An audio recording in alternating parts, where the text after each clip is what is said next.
नमस्कार, आदाब, अस्सलाम वालेकुम। मैं ज़ाकिर रित्यागी और आप देख रहे हैं सोशल टीवी हिंदी।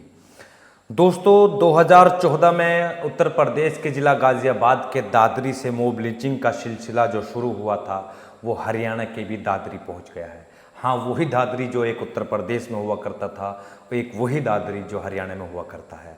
दरअसल मामला ये है कि आज हरियाणा के चरखी दादरी ज़िले में एक बंगाली मजदूर की गोमांस खाने के शक में भीड़ द्वारा पीट पीट कर जान ले ली गई है। उस मजदूर की जान चली गई है, वहीं उसका दूसरा साथी असीरुद्दीन अस्पताल में ज़िंदगी के लिए लड़ रहा है। वो चंद सांसों का जो है मोहताज है। वो उम्मीद कर रहा है कि उसे अच्छा इलाज मिलेगा और वो अपने बीवी बच्चों के, अपने परिवार के बीच जो है पहुंचेगा। वहीं दूसरे मजदूर जो कि बंगाल के दक्षिण 24 परगना जिले के एक गांव का था और वो हरियाणा के चरखी दादरी ज़िले में अपनी रोजी रोटी के लिए अपनी पत्नी के साथ एक झोपड़ी में रह रहा था और रोज़ाना कूड़ा बीनने का काम किया करता था। गोरक्षक के नाम पर गुंडों की एक भीड़ ने उन पर हमला किया और उनको पीट पीट कर मौत के घाट उतार दिया। मैं बात कर रहा हूँ आज जो मामला आप प्रकाश में आया है कि चरखी दादरी में एक बंगाली मजदूर लोहा, टीन, प्लास्टिक, पॉलीथीन रोड से इकट्ठा करने का काम किया करता था और उसको बेचकर अपने बीवी बच्चों का पालन पोषण किया करता था। गोरक्षकों की एक भीड़ जो खुद को गोरक्षक बताते हैं, उनकी एक भीड़ उनके पास पहुंचती है और उनके पास पहुंचने के बाद उनसे कहती है, हम आपको कुछ कबाड़ बेचना चाहते हैं, यदि आप कबाड़ हमारा खरीदना चाहते हैं तो हमारे साथ चलिए। और भीड़ उनको कबाड़ खरीदने का लालच देकर अपने साथ में बाइक पर ले जाती है और बाइक पर ले जाने के बाद एक गांव के एक चौराहे पर उनको लाठी डंडे और ईंटों से इतनी बेरहमी से मारती है कि उसमें एक साबिर मलिक नाम के मजदूर की मौके पर ही मौत हो जाती है। वहीं दूसरा असम का मजदूर असीरुद्दीन जिंदगी के लिए अस्पताल में ऑक्सीजन ले रहा है। दरअसल मामला ये है, मैं आपको बताता चलूं कि हरियाणा के चरखी दादरी में बंगाली मजदूर साबिर की गोमांस के शक में पीट पीट कर जान ले ली गई। वहीं दूसरा मजदूर असीरुद्दीन घायल है। भीड़ जब उन्हें उनकी झुग्गियों से निकाल कर ले जा रही थी, उस वक्त का वीडियो भी आपके सामने है और जिस वक्त उन पर बेरहमी से ईंट पत्थर डंडों से पिटाई की जा रही थी, उस वक्त का वीडियो भी आपके सामने है। दोनों मजदूरों की 27 अगस्त को लिंचिंग की गई और नहर किनारे झाड़ियों में उनको फेंक दिया गया।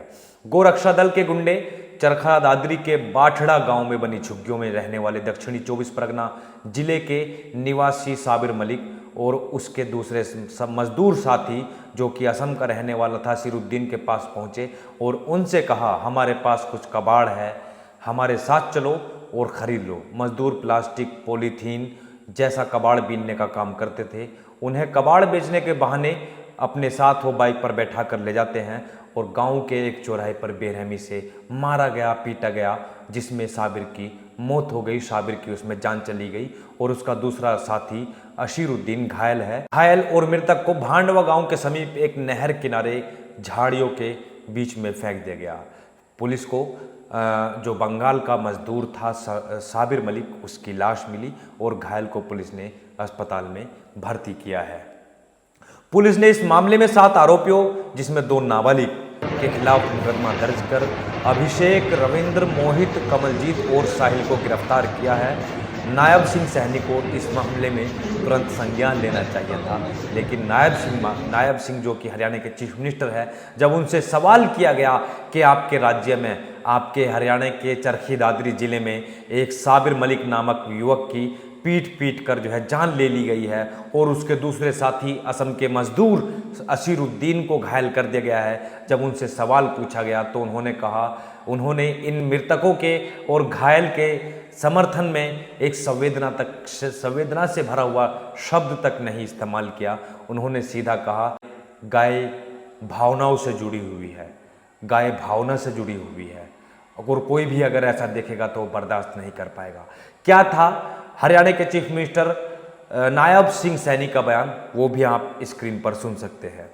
तो देखा आपने कि कैसे एक हरियाणा का चीफ मिनिस्टर मृतक और घायल के समर्थन में संवेदना व्यक्त करने की बजाय आरोपियों का बचाव करने की कोशिश करता है, आरोपियों को बचा रहा है और उन जायज़ ठहरा रहा है, सीधा सीधा अगर कहा जाए तो, क्योंकि वो कह रहे हैं कि गाय भावना से जुड़ी हुई है। अगर कोई भी देखेगा तो वो कैसे बर्दाश्त कर सकता है, इससे भावनाएं आहत हो जाती है। दोस्तों याद कीजिए आप जुलाई 2016 का नरेंद्र मोदी जो कि देश के तीसरी बार के प्रधानमंत्री है, उनका एक बयान, जब उन्होंने कहा था कि जब मैं देखता हूं कि कुछ लोग जो है गोरक्षक के भेष में लोग गुंडागर्दी कर रहे हैं, वो बेगुनाहों को पीट रहे हैं, वो गुंडागर्दी कर रहे हैं, अपनी दुकानें खोल रहे हैं, दुकानें चला रहे हैं, तो मुझे गुस्सा आता है। अगर वाकई में वो गौ सेवक हैं तो वो गाय की सेवा करे, वो बेगुनाहों की जान लेने या उन्हें पीटने का काम न करे। यानी नरेंद्र मोदी ने जुलाई 2016 में गोरक्षा के नाम पर लोगों को मारने पीटने, उनको लिंच करने वाले जो गोरक्षक जो गुंडे थे उनकी आलोचना की थी और उन पर कहा था कि मुझे गुस्सा आता है जब मैं देखता हूं कि गोरक्षक अपनी दुकानें चला रहे हैं और बेगुनाहों को मार रहे हैं। आइए मैं आपको नरेंद्र मोदी का मैं वो बयान भी जो है सुना देता हूं। अखलाक नामक व्यक्ति की पीट पीट कर हत्या के आरोप में जेल गया था। तो आप सोचिए, आप एक तरफ कहते हैं कि मुझे गुस्सा आता है उन गोरक्षकों पर जो अपनी दुकान चला रहे हैं और बेगुनाहों को मार रहे हैं, और दूसरी तरफ आपकी सरकारें उनको स्वागत कर रही हैं, उन पर सख्त कार्रवाई नहीं कर रही है। मेरी देश के प्रधानमंत्री नरेंद्र मोदी से अपील रहेगी कि इन गुंडों के खिलाफ सख्त से सख्त कार्रवाई की जाए, इन पीड़ितों को जो है न्याय दिया जाए। इन परिवारों के समर्थन में आपकी दो संवेदना से भरे शब्द तो आने चाहिए। बेहद शुक्रिया।